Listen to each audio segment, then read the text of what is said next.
Hello viewers, welcome back to my channel. আজকে শীতকালীন সবজি দিয়ে অল্প কিছু উপকরণেই কিন্তু এই রামেন তৈরি করে দেখাবো।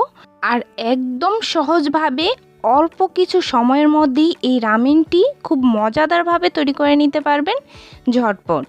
চলুন এই পুরো রেসিপিটি স্কিপ না করে এক নজরে দেখে নিই।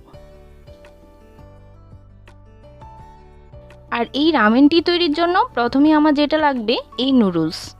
আর এই রামেন কিন্তু অনেক ধরনের হয়ে থাকে, তো যার যেটা পছন্দ হবে ওইটা দিয়েই করে নেবেন। আর আমি আজকে নুডলসের কোরিয়ান রামেন এই নুডলসটি দিয়েই করে নিব। আর এর সাথে একটা শুকনো মশলার প্যাকেট থাকে, আর ছিল ড্রাই ভেজিটেবলসের একটি প্যাকেট। তো এরকম দুটো প্যাকেট থাকবে। তো আমি এই নুডলসটা তৈরির জন্য এখানে কিছু সবজি কেটে নিয়েছি রসুন কুচি, একটা সিদ্ধ করা ডিম, সাথে ছিল শীতকালীন সবজির মধ্যে ফুলকপি, গাজর, টমেটো আর ছিল পেঁয়াজ কলি। তো এই উপকরণগুলো দিয়ে আজকের এই রামেনটা আমি তৈরি করব। প্রথমে আমি এখানে একটা পাত্রে পরিমাণ মতো জল দিয়ে দিয়েছি, আর জলটা ভালো করে গরম হলে এর মধ্যে আমি সবগুলো সবজি একে একে দিয়ে দিচ্ছি। তো এগুলোকে আমি সিদ্ধ করব। সাথে দিয়ে দিচ্ছি সামান্য কিছুটা লবণটা দিয়ে সিদ্ধ করলে সবজির টেস্টটা আরও বেশি ভালো আসে।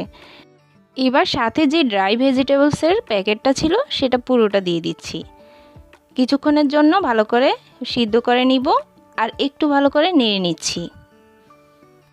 তো সিদ্ধ করতে আমার 5 থেকে 6 মিনিটের মতো সময় লেগেছে। এরই মধ্যে সবগুলো সবজি খুব ভালো করে সিদ্ধ হয়ে গেছে। এবার জলটা ভালো করে ঝরিয়ে তারপর নামিয়ে নিচ্ছি। আর যে জলটা থাকবে সেটাও কিন্তু আমি রেখে দিব। এবার একটা প্যানে কিছুটা পরিমাণ তেল দিয়ে দিচ্ছি, আর এখানে খুব বেশি তেলের প্রয়োজন নেই। দিয়ে দিচ্ছি রসুন কুচি।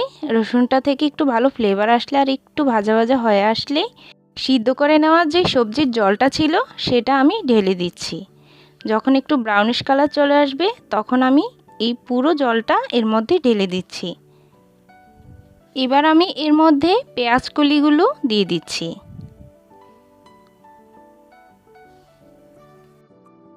সাথে যেই মশলার প্যাকেটটা ছিল সেটা দিয়ে দিচ্ছি। এবার এর সাথে দিয়ে দিচ্ছি 1 টেবিল চামচ টমেটো সস আর 1 টেবিল চামচ সয়া সস। একসাথে ভালো করে মিক্স করে তারপর দিয়ে দিচ্ছি। যারা আরেকটু বেশি ঝাল খেতে পছন্দ করেন তারা এক্ষেত্রে সয়া সস আর টমেটো সসের পরিমাণটা আরেকটু বাড়িয়ে দিবেন। আর চাইলে লাল মরিচের গুঁড়াটাও একটু দিতে পারেন। এবার এর মধ্যে দিয়ে দিচ্ছি নুডলসটা, আর এবার সিদ্ধ হওয়া পর্যন্ত ঢেকে রান্না করে নিব।